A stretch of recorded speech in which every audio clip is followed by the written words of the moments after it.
ಸಮೀವುಲ್ಲಾ ಅವರೇ, ನನಗಿಂತ ಹೆಚ್ಚು ಅನುಭವ ಪತ್ರಿಕೋದ್ಯಮದಲ್ಲಿ ನಿಮಗಿದೆ, ಬಹುಶಃ ಡಬಲ್ ಇರ್ಬೋದು. ಅನೇಕ ಪ್ರಕರಣಗಳು ಇಂಥದ್ದು, ಅಂದ್ರೆ ಜನಪ್ರತಿನಿಧಿಗಳು ಪೊಲೀಸರ ಮೇಲೆ ಧಮಕಿ ಹಾಕುವಂತ ಪ್ರಕರಣ ನೀವು ಗಮನಿಸ್ಬಿಟ್ಟಿದ್ದೀರಿ. ಈಗಿನದ್ ಮಾತನಾಡೋಣ, ಹಿಂದಿಂದ ಬಿಟ್ಬಿಡೋಣ. ಹಾಗೆ ಪೊಲೀಸರ ಮೇಲೆ ಧಮಕಿ ಹಾಕಿದ್ರು, ದಬ್ಬಾಳಿಕೆ ಹಾಕಿದ್ರು, ಒತ್ತಡ ಹಾಕಿದ್ರು, ಅವರೋ ಪರೋಕ್ಷವಾಗಿ ಅವ್ರ ಬೆಂಬಲಿಗರ ಥ್ರೂನೋ ಅಂತಂದ್ರೆ ಎಲ್ಲ ಇನ್ನೂ 24 ಜನನೂ ಒಳಗಿರ್ಬೇಕು ಸರ್, ಹೌದಾ ಅಲ್ವಾ? ಇರಬೇಕು. ಒಂದು ಈ ಪ್ರಕರಣವನ್ನ ನೋಡಿದ್ರೆ ಹರೀಶ್ ಪೂಂಜಾ ಅವರ ಮೇಲೆ ಕ್ರಮ ಕೈಗೊಳ್ಳೋದು ಅನಿವಾರ್ಯ ಆಗುತ್ತೆ. ಅವರು ಗುಂಪು ಕಟ್ಟಿಕೊಂಡು ಠಾಣೆ ಮುಂದೆ ಹೋಗಿರೋದು ಮತ್ತು ಪೊಲೀಸರ ಜೊತೆ ಒಬ್ಬ ಜನಪ್ರತಿನಿಧಿಯಾಗಿ ಬಳಸಿರುವ ಭಾಷೆ ಮತ್ತು ಯೂನಿಫಾರ್ಮ್ ಇರುವಂತಹ ಪೊಲೀಸರ ಜೊತೆ ಅವ್ರು ನಡೆದುಕೊಂಡ ರೀತಿ ಇದೆಯಲ್ಲ, ಅದು ಖಂಡಿತವಾಗಿ ಅದು ಯಾರೂ ಕೂಡ ಅಕ್ಸೆಪ್ಟ್ ಮಾಡುವಂಥದ್ದಲ್ಲ. ಹೀಗಾಗಿ ಸಹಜವಾಗಿ ಒಂದು ಕರ್ತವ್ಯಕ್ಕೆ ಅಡ್ಡಿ ಮತ್ತು ಕರ್ತವ್ಯ ನಿರತ ಪೊಲೀಸರ ಮೇಲೆ ಅಸಭ್ಯ ಭಾಷೆಗಳನ್ನು ಬಳಸಿರುವಂಥದ್ದು ಅದು ಕೂಡ ಕಾನೂನಿನ ವ್ಯಾಪ್ತಿನಲ್ಲೇ ಬರುತ್ತೆ. ಹಾಗೆಯೇ ಇನ್ಯಾರ್ದೋ ಮೇಲೆ ಕ್ರಮವನ್ನು ಕೈಗೊಳ್ಳೋದಕ್ಕೆ ಪೊಲೀಸರು ಹೋದಾಗ ಆ ಕ್ರಮ ಕೈಗೊಳ್ಳಬೇಕಾದಂತಹ ವ್ಯಕ್ತಿಯ ಮೇಲೆ ಇವರು ಕ್ರಮ ಕೈಗೊಳ್ಳೋದಕ್ಕೆ ಅಡ್ಡಿ ಮಾಡಿರೋವಂಥದ್ದು ಈ ಥರದ ಮೊಕದ್ದಮೆಗಳೆಲ್ಲ ಪೊಲೀಸರು ರೆಡಿ ಮಾಡ್ಕೊಂಡಿರ್ತಾರೆ.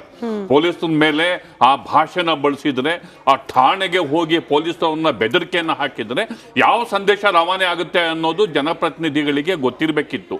ಅವರು ಲೋಕಲಲ್ಲಿ ಅವರ ಬೆಂಬಲಿಗರ ಮುಂದೆ ಅವರ ವೀರಾವೇಶವನ್ನ ಪ್ರತಾಪವನ್ನ ತೋರಿಸ್ಕೊಳ್ಳೋದಕ್ಕೆ ಅವರು ಆ ಒಂದು ಆರ್ಭಟವನ್ನು ಅವರು ಮಾಡ್ತಾರೆ. ಆದರೆ ಇದು ಆಗಬಾರ್ದು. ಏನಾದ್ರು ಸಮಸ್ಯೆಗಳಿದ್ರೆ ಜನಪ್ರತಿನಿಧಿಗಳು ಅವರ ಅಹವಾಲನ್ನ ಪೊಲೀಸರು ನೋಡ್ಕೋಬೇಕಾಗುತ್ತೆ, ಅವ್ರಿಗೆ ಕನ್ವಿನ್ಸ್ ಮಾಡ್ಬೇಕಾಗಿ ಬರುತ್ತೆ, ಪೊಲೀಸರು ಕೂಡ ಅವ್ರ ಮಾತನ್ನು ಕೇಳಬೇಕಾಗಿ ಬರುತ್ತೆ.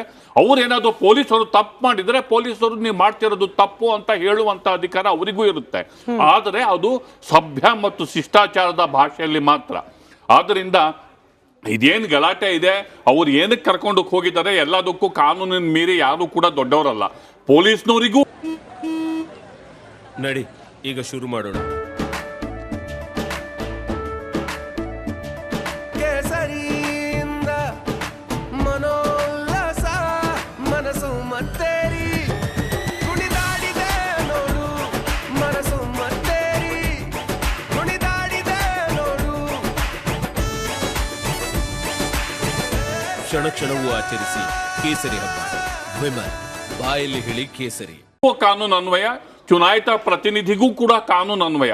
ಹೀಗಾಗಿ ಏನೋ ಅಲ್ಲಿ ಆಕ್ಷನ್ ತಗೋಬೇಕು ಅಂತ ಪೊಲೀಸರು ಅದು ನೋಡಿದ್ರೆ ಆ ಒಂದು ಜಟಾಪಟಿಯ ಪ್ರಕರಣ ಮತ್ತು ಪೊಲೀಸ್ನವ್ರ ಜೊತೆಗೆ ಅವರು ನೇರ ಸಂಘರ್ಷಕ್ಕಿಳಿದ ಪ್ರಕರಣ ಬಹುಶಃ ವ್ಯಕ್ತಿಗತ ಸಂಘರ್ಷದ ಸ್ವರೂಪ ಪಡ್ಕೊಂಡಿದೆ ಅಂತ ಅನ್ನಿಸ್ತಿದೆ. ಅಲ್ಲಿ ನಮಗೆ ಪೊಲೀಸ್ನವರಿಗೆ ಈ ತರ ಅನ್ನಲ್ಲ, ನಾವ್ಯಾಕೆ ಇವ್ರಿಗೆ ಬಿಡಬೇಕು ಅನ್ನೋ ರೀತಿಯಲ್ಲಿ ಇಡೀ ಪೊಲೀಸರ ದಂಡೆ ಅವರ ಬಂಧನಕ್ಕೋ ಅಥವಾ ಅವ್ರ ಮೇಲೆ ಕ್ರಮಕ್ಕೋ ಹೋಗಿದೆ. ಬಿಜೆಪಿ ಪ್ರಶ್ನೆ ಮಾಡ್ತಿದೆ. ಅಂದ್ರೆ ಇದು ಕಾಂಗ್ರೆಸ್ ಸರ್ಕಾರ ಪ್ರೇರಿತವಾಗಿ ಆಕ್ಟ್ ಮಾಡ್ತಿದ್ದಾರೆ ಪೊಲೀಸರು ಈ ಪ್ರಕರಣದಲ್ಲಿ ಅಂತ ಹೇಳಿ. ಬಟ್ ನೀವ್ ಹೇಳ್ತಿದ್ದೀರಿ ವೈಯಕ್ತಿಕವಾಗಿ ತಗೊಂಡಿರ್ಬೋದು ಪೊಲೀಸ್ ಇಲಾಖೆ, ಯಾಕಂತಂದ್ರೆ ಪೊಲೀಸ್ನ ನಿಂದಿಸಿದ್ದಾರೆ ಅನ್ನೋದಕ್ಕೆ. ಕಾಂಗ್ರೆಸ್ ಸರ್ಕಾರ ಅದನ್ನ ಅವ್ರ ಮೇಲೆ ಮಾಡೋದಕ್ಕೆ ಹೇಳಿದೆ ಅಂತ ಅವರು ಬಿಜೆಪಿ ಅವರು ಹೇಳಿದ್ರೆ ಹೇಳ್ಕೊಳ್ಳಿ ಬಿಡಿ, ಅದಕ್ಕೇನಂತೆ. ಏನಾದರೂ ಮಾಹಿತಿಗಳಿರ್ಬೋದು ಅಥವಾ ಈ ಪ್ರಕರಣಕ್ಕೆ ರಾಜಕೀಯ ಸ್ವರೂಪವನ್ನು ಕೊಡ್ತಿರ್ಬೋದು, ಏನೋ ಅವರು ಅದನ್ನ ಅವ್ರ ಸ್ಟೇಟ್ಮೆಂಟ್ ಅನ್ನ ಅವ್ರು ಮಾಡ್ಕೊಳ್ಳಿ. ಬಟ್ ನಮಗೆ ಯಾವ ಪಕ್ಷಕ್ಕೂ ಸೇರಿದಂತಹ ನಮಗೆ ಮೇಲ್ನೋಟಕ್ಕೆ ಆ ದೃಶ್ಯಗಳಿಂದ ನಮಗೆ ಕಂಡು ಬರೋದು, ಒಬ್ಬ ಎಲೆಕ್ಟೆಡ್ ರೆಪ್ರೆಸೆಂಟೇಟಿವ್ ಸ್ಟೇಷನ್ ಅಲ್ಲಿ ಹೋಗಿ ಪೊಲೀಸ್ನವರ ಜೊತೆ ಆ ಭಾಷೆಯನ್ನ ಬಳಸಿ ಮಾತಾಡಬಹುದಾ? ನಮಗೆ ಯಾರು ಯಾವ ಪಾರ್ಟಿ ಅಂತ ಗೊತ್ತಿಲ್ಲ. ಒಬ್ಬ ಶಾಸಕ ಆ ತರ ಮಾತಾಡಿದ್ರೆ ನಾಳೆ ದಿನ ಪೊಲೀಸ್ನವ್ರ ಮೇಲೆ ಏನ್ ಪರಿಣಾಮ ಆಗುತ್ತೆ? ಅವರು ಹೋಗ್ಬಿಟ್ಟು ಬೇರೆ ಅಪರಾಧಿಗಳನ್ನ ಅಥವಾ ಬೇರೆ ಕೇಸಲ್ಲಿ ಅವ್ರು ಏನಾದ್ರು ಅಲ್ಲಿ ಕಾರ್ಯಾಚರಣೆ ನಡೆಸಕ್ ಹೋದಂತ ಸಂದರ್ಭದಲ್ಲಿ ಸಾರ್ವಜನಿಕರ ಕಣ್ಣಲ್ಲಿ ಅವರಿಗೆ ಮರ್ಯಾದೆ ಇರಲ್ಲ, ಗಂಟೆ ಇರಲ್ಲ. ಹೀಗಾಗಿ ಅದಕ್ಕೆ ಉತ್ತರ ಕೊಡೋರು ಯಾರು? ಸಂಕೀರ್ತ್ ಅವರೇ, ರಿಯಾಕ್ಷನ್ ಟು ದ ಆಕ್ಷನ್ ಅನ್ನೋ ರೀತಿಯಲ್ಲಿ ಆಗ್ತಿದ್ಯಪ್ಪ.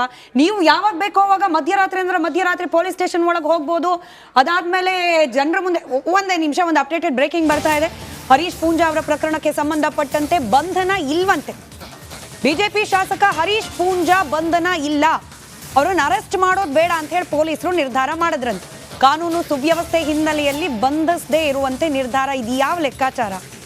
ತಪ್ಪು ಮಾಡಿದ್ದಾರೆ ಅಂತ ಹೇಳಿ ಪೊಲೀಸರಿಗೆ ಅನ್ನಿಸಿದ ಮೇಲೆ ಬಂಧನಕ್ಕೆ ಒಳಪಡಿಸಬೇಕು ಅಂತ ಹೇಳಿ ಅನಿಸಿ ಅವ್ರ ನಿವಾಸದ ಬಳಿಗೆ ಹೋದ ತಕ್ಷಣ ಅಲ್ಲಿ ಜನ ಸೇರಿದ್ದಾರೆ ಅಂದ ತಕ್ಷಣ ಕಾನೂನು ಸುವ್ಯವಸ್ಥೆಗೆ ಧಕ್ಕೆ ಆಗುತ್ತೆ. ಹಾಗಾಗಬೇಡ. ನಿಜವಾಗ್ಲೂ ಹಿಂಗೇನಾದ್ರೂ ನಿರ್ಧಾರ ಮಾಡಿದ್ರೆ ಪೊಲೀಸ್ ಇಲಾಖೆ, I don't know what to say.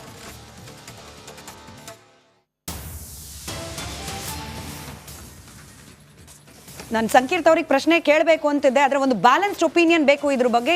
Samiulla sir, ಕಾನೂನು ಸುವ್ಯವಸ್ಥೆಗೆ ಹೆದರ್ಕೊಂಡು ಪೊಲೀಸರು ಈ ರೀತಿ ನಿರ್ಧಾರಕ್ಕೆ ಬರ್ತಾರೆ, ನನಗೆ ಗೊತ್ತಿಲ್ಲ ನಿಜಾನ ಇದು ಅಂತೇಳಿ ಹೀಗೊಂದು ಸುದ್ದಿ ನಮಗೆ ರೀಚ್ ಆಗಿದೆ.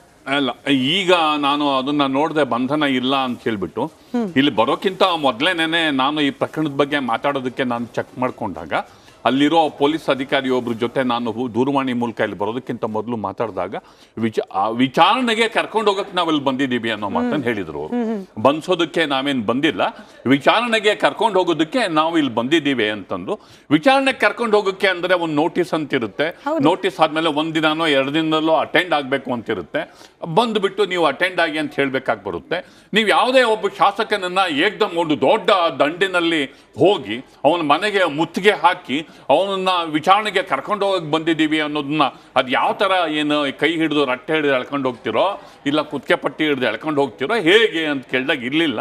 ಇಲ್ಲಿ ಜನ ಎಲ್ಲ ಜಾಸ್ತಿ ಜನ ಸೇರಿದ್ದಾರೆ, ಹೀಗಾಗಿ ಅವರಿಗೆ ಕರ್ಕೊಂಡು ಹೋಗ್ಬೇಕಾದ್ರೆ ಯಾವುದೇ ಅಹಿತಕರ ಘಟನೆಗಳು ಸಂಭವಿಸಬಾರ್ದು ಅನ್ನುವ ಕಾರಣಕ್ಕೋಸ್ಕರ ನಾವು ಹೆಚ್ಚು ಪೊಲೀಸ್ ಸಂಖ್ಯೆ ಜೊತೆ ಬಂದಿದ್ದೀವಿ ಅನ್ನೋ ಮಾಹಿತಿ ಬಂತು. ಆದ್ರೆ ಒಬ್ಬ ಶಾಸಕನನ್ನ ಶಾಸಕ ಈ ತರ ನಡ್ಕೊಂಡಿದ್ದು ಎಷ್ಟು ತಪ್ಪು. ಒಂದ್ ಶಾಸಕನ ಮನೆಗೆ ಇಡೀ ಪೊಲೀಸ್ ಬಲವನ್ನ ಕರ್ಕೊಂಡೋಗಿ ಹೋಗಿ ಸುತ್ತುವರೆದು ಅಲ್ಲಿ ಅವರ ಕಾರ್ಯಕರ್ತರನ್ನ ಅವರಿಗೆ ಆ ಸಂಘರ್ಷಕ್ಕೆ ಇಳಿದು ಈ ತರ ಒಬ್ಬ ಚುನಾಯಿತ ಪ್ರತಿನಿಧಿನ ಟ್ರೀಟ್ ಮಾಡೋದು ಕೂಡ ತಪ್ಪೆ. ರೈಟ್. ಸಂಕೀರ್ತ ಅವ್ರೆ, ಕಾಲರ್ ಹಿಡಿದು ಎಳ್ಕೊಂಡ್ ಬರ್ತೀನಿ ಇದೇ ಪದ ಅಲ್ವಾ ಬಳಸಿದ್ದು? ಪೂಂಜಾ ಅವ್ರು ಅಲ್ಲಲ್ಲ ಇದೇ ಪದ ಅಲ್ವಾ? ಹೌದೋ ಅಲ್ಲೋ ಕನ್ಫರ್ಮೇಶನ್ ತಗೊಂಡು ಪ್ರಶ್ನೆ ಮುಂದುವರಿಸ್ತೀನಿ. ಮೊದಲನೇದಾಗಿ ಹೌದು ಇಲ್ಲ ಅಷ್ಟೇ ಬೇಕು ನನಗೆ. ಕಾಲರ್ ಹಿಡಿದು ರಾಜಾರೋಷವಾಗಿ ಹೇಳ್ದವ್ರು, ಅಷ್ಟೊಂದು ಜನರ ಸಮ್ಮುಖದಲ್ಲಿ ಪೊಲೀಸರ ಕಾಲರ್ ಹಿಡಿದು ಎಳ್ಕೊಂಡ್ ಬರ್ತೀನಿ ಅಂದವರು ಕಾರ್ಯಕರ್ತರ ವಿಚಾರಕ್ಕೆ ಬಂದ್ರೆ, ಇವತ್ತು ಪೊಲೀಸರು ಮನೆ ಬಾಗ್ಲಿಗೆ ಬಂದಾಗ ಕಾರ್ಯಕರ್ತರು ಕೋಟೆ ಕಟ್ಕೊಂಡು ನಿಂತ್ಕೊಂಡು ಒಬ್ಬ ಜನಪ್ರತಿನಿಧಿಯಾಗಿ ಪೊಲೀಸ್ ಇಲಾಖೆಗೆ ಕೊಡಬೇಕಾಗಿದ್ದ ಗೌರವ ಇದೇನಾ ಸಂಕೀರ್ತ ಅವರೇ? ಮೊದಲನೇದಾಗಿ ಇಲ್ಲಿ ನಡೆದಿರುವಂಥ ಘಟನಾವಳಿಗಳು ತಾವು 1 ನಿಮಿಷದಲ್ಲಿ ನಾನು ಹೇಳ್ಬಿಟ್ಟು ಮತ್ತೆ ಅದಕ್ಕೆ ಉತ್ತರ ಕೊಡ್ತೀನಿ. ಈಗ ಕಾಂಗ್ರೆಸ್ ಪಕ್ಷದ ಒಬ್ಬ ಸಚಿವರಿದ್ದರು, ವಿನಯ್ ಕುಲಕರ್ಣಿ ಅಂತ. ಮರ್ಡರ್ ಕೇಸು, CBI ಮರ್ಡರ್ ಕೇಸಲ್ಲಿ ಅವ್ರನ್ನ ಆ ಜಿಲ್ಲೆಗೆ ಹೋಗಬಾರ್ದು ಅಂತ ಅವ್ರನ್ನ ತಡೆ ಹಿಡಿದು ಕಳಿಸಿದ್ದಾರೆ. ಅವರು ಒಬ್ಬ ಕರ್ತವ್ಯ ನಿರತ ಸರ್ಕಾರಿ ವೈದ್ಯನಿಗೆ ಹೊಡಿತಾರೆ. ಯಾವ ಕೇಸು ಬರಲ್ಲಪ್ಪ, ಯಾವ ಪೊಲೀಸರು ಇಷ್ಟೊಂದು ಜನ ದಂಡು ಕಟ್ಕೊಂಡು ಹೋಗಲ್ಲ. ಮಾಜಿ ಶಾಸಕಿ ಸೌಮ್ಯ ರೆಡ್ಡಿ ಅವರು ಇದೇ ಬೆಂಗಳೂರಲ್ಲಿ ಪೊಲೀಸ್ ಪೇದೆ ಮೇಲೆ ಕಪಾಳಕ್ಕೆ ಬಾರಿತಾರೆ. ಅವನ ಮೇಲೆ ಯಾರು ದಂಡು ಕಟ್ಕೊಂಡು ಹೋಗೋದೇ ಇಲ್ಲ. ಇದೆಲ್ಲ ಬಿಡಿ, ನೇಹ ಪ್ರಕರಣ ಆಗುತ್ತೆ. ಅವನು 9 ಬಾರಿ ಚಾಕು ಇರಿದು ಕೊಲೆ ಮಾಡ್ತಾನೆ. ಈ ಪೊಲೀಸರು ಯಾರು ಈ ರೀತಿ ದಂಡು ಕೊಟ್ಕೊಂಡು ಅವನ್ನ ಹಿಡಿಯೋ ಉತ್ಸಾಹ ಮೆದು ಯಾರು ಮಾಡಲ್ಲ. ಪೆನ್ ಡ್ರೈವ್ ನ ರಾಜಾರೋಷವಾಗಿ ಹಂಚ್ತಾರೆ. ನಾನು ಮುಗಿಸೇ ಇಲ್ಲ, ಹೇಳ್ತೀನಿ ಕೇಳಿ. ಈ ಪೆನ್ ಡ್ರೈವ್ ನ ರಾಜಾರೋಷವಾಗಿ ಕಾಂಗ್ರೆಸ್ ಕಾರ್ಯಕರ್ತರೆ ಹಂಚಿದ್ರು. ಅವಾಗ ಯಾವ ಪೊಲೀಸ್ ಅವ್ರಿಗೂ ಇಷ್ಟೊಂದು ಉತ್ಸಾಹ ಉಮೇದೇ ಇಲ್ಲ, ಎಲ್ಲ ತುಸ್ಪಟಕೆಗಳಾಗ್ಬಿಟ್ಟಿದ್ರು. ಅಂದರೆ ಕಾಂಗ್ರೆಸ್ನ ಅಣತಿಯಂತೆ, ಕಾಂಗ್ರೆಸ್ನ ಮೌಖಿಕ ಆದೇಶದಂತೆ ಇವರು ವೆಂಡೇಟಾ ಪೊಲಿಟಿಕ್ಸ್ ಮಾಡ್ತಾ ಇದ್ದಾರೆ ಇವತ್ತು ಇಡೀ ರಾಜ್ಯದಲ್ಲಿ. ಈಗ ಹರೀಶ್ ಪೂಂಜಾ ಅವ್ರು ಮಾತಾಡಿರೋದ್ರ ಬಗ್ಗೆ ನಾನು ಸಮರ್ಥನೆ ಮಾಡಕ್ಕೆ ನಾನು ಇಲ್ಲಿ ಬಂದಿಲ್ಲ. ಒಬ್ಬ ಯಾವುದೋ ಒಂದು ಪ್ರಕರಣದಲ್ಲಿ ಆ ಥರ ಏನು ಅವ್ರ ಮೇಲೆ ಏನು FIR ಆಗಿದೆಯಾ, ಏನಾಗಿದೆ, ಅದ್ರ ಬಗ್ಗೆ ಇವ್ರು ಚರ್ಚೆ ಮಾಡಬೇಕು, ಅದನ್ನ ಇವ್ರು ಬಿಡುಗಡೆ ಮಾಡಿ ಅದ್ರ ಬಗ್ಗೆ ಮಾತಾಡಬೇಕು. ಏಕಾಏಕಿ ಹೋಗಿ ಅವ್ನ ಮನೆಗೆ ರಾತ್ರಿ ನೀವು ಮಾರಲ್ ಡೌನ್ ಮಾಡಿ ಅವನು ಅರೆಸ್ಟ್ ಮಾಡ್ತೀರಾ ಅಂದರೆ ನೀವು ಬೇರೆ ಪ್ರಕರಣಗಳಿಗೂ ಅಷ್ಟೇ ಸೀರಿಯಸ್ನೆಸ್ ಆಗಿ ತೊಗೊಂಡು ಮಾಡಿ. ಇವಾಗ ಯಾವುದೋ ಒಂದು ಮರ್ಡರ್ ಕೇಸ್ ಆಗುತ್ತೆ, ರೇಪ್ ಕೇಸ್ ಆಗುತ್ತೆ, ಬಾಂಬ್ ಬ್ಲಾಸ್ಟ್ ಆಗುತ್ತೆ. DK ಶಿವಕುಮಾರ್ ಬಂದು ಏನು ಹೇಳ್ತಾರೆ, ಇದೊಂದು ಸಣ್ಣ ಬಾಂಬ್ ಬ್ಲಾಸ್ಟ್ ಅಂತಾರೆ. ಅವ್ರ ಮನೆಯಲ್ಲಿ ಅಕ್ರಮ ಕ್ವಾರಿ ಅನ್ನೋ ಪ್ರಕರಣ ಇತ್ತು. ನೋಡಿ, ಅದಕ್ಕೆ ಕಾನೂನಿದೆ. ಅಲ್ಲ, ಕೇಳ್ಕೊಂಡು ಆಕ್ಟ್ ಮಾಡ್ಬೇಕಾ? ಅದಕ್ಕೆ ಕಾನೂನಿದೆ. ನಾನು ಉತ್ತರ ಕೊಡ್ತೀನಿ. ಅದಕ್ಕೆ ಕಾನೂನಿದೆ. ಹೋಗಿ ನೀವು ರಾತ್ರಿ ಮಾರಲ್ ಡೌನ್ ಮಾಡಿ ಒಬ್ಬ ವ್ಯಕ್ತಿಯನ್ನ ಕರ್ಕೊಂಡ್ ಬರೋದು ಅದು ಎಷ್ಟು ಮಟ್ಟಿಗೆ ಸರಿ, ಅದು ಏನ್ ಪ್ರಕರಣ ಅದ್ರ ಬಗ್ಗೆ ಮಾತಾಡಕ್ ಹೋಗೋದಿಲ್ಲ. ಆದರೆ ನೀವು ಮಾಡಿ ಅಲ್ಲ, ನಾನು ಹೇಳ್ತಿರೋದು ಅದನ್ನೇ. ಈಗ ನಾನು ಹೇಳ್ತಿರೋ ಹರೀಶ್, ನಾನು ಈಗಲೂ ಅದನ್ನೇ ಹೇಳ್ತಿರೋ, ಹರೀಶ್ ಪೂಂಜಾ ಅವರ ಮಾತು ಈಗ ಅವರು ಏನ್ ಪ್ರತಿಭಟನೆಯಲ್ಲಿ ಮಾತಾಡಿದ್ರೆ ಅದನ್ನೇ ನಾನು ಸಮರ್ಥನೆ ಮಾಡಕ್ ನಾನು ಭಾರತೀಯ ಜನತಾ ಪಾರ್ಟಿ ವಕ್ತಾರನಾಗಿ ಇಲ್ಲಿ ಬಂದಿಲ್ಲ.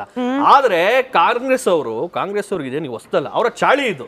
ಮುಂಚಿಂದಾನು ಅಧಿಕಾರ ಯಂತ್ರವನ್ನ ಹೇಗೆ ದುರ್ಬಳಕೆ ಮಾಡಿ ಇವರು ED CBI ಅಂತ ಬೊಬ್ಬೆ ಹೊಡಿತಾರಲ್ಲ. 2011ರಲ್ಲಿ ಒಂದು ಸುಪ್ರೀಂ ಕೋರ್ಟ್ ಒಂದು ಅಬ್ಸರ್ವೇಷನ್ ಅನ್ನ ಮಾಡುತ್ತೆ. CBI is A caged parrot. ಸರ್ಕಾರದ ಅಣತಿಯಂತೆ CBI ನಡೀತಾ ಇದೆ ಅಂತ ಸುಪ್ರೀಂ ಕೋರ್ಟ್ ಅಲ್ಲಿ ಅಬ್ಸರ್ವೇಷನ್ ಮಾಡಿರುವಂತದ್ದು. ಫಸ್ಟ್ ಇದಕ್ಕೆ ನೀವು ಉತ್ತರ ಕೊಡಿ. ಆಮೇಲೆ ನೀವು ಯಾವತ್ತು ಒಂದು ಮಾತಾಡ್ಬೇಕಾದ್ರೆ ನಿಮ್ಮ ಅವಧಿಯಲ್ಲಿ ನೀವೇನೇನ ಮಾಡಿದ್ರಿ, ಯಾವ ರೀತಿ ಇವರು ಇತಿಹಾಸ ತಗೊಂಡ್ರೆ ಈ ರೀತಿ ಸುಮಾರಷ್ಟು ಇದನ್ನ ಮಾಡ್ಕೊಂಡ್ ಬಂದಿದ್ದಾರೆ. ಕಾಂಗ್ರೆಸ್ಸಿಗೆ ಆಡಳಿತ ವ್ಯವಸ್ಥೆ ಇವತ್ತು SIT ತನಿಖೆ ಮಾಡ್ತಾ ಇದ್ದಾರೆ. ನಾನು ಒಂದೇ ಒಂದು ಹೇಳ್ಬಿಡ್ತೀನಿ, SIT ತನಿಖೆಯಲ್ಲಿ ಇವಾಗ ಹೇಗಾಗಿದೆ, ಯಾರು ಪ್ರಕರಣ ಕೊಟ್ಟ ಅವ್ರನ್ನ ಹಿಡ್ಕೊತಾ ಇಲ್ಲ, ಬಸವರಾಜ್ ಅವರೇ, ಅಂದ್ರೆ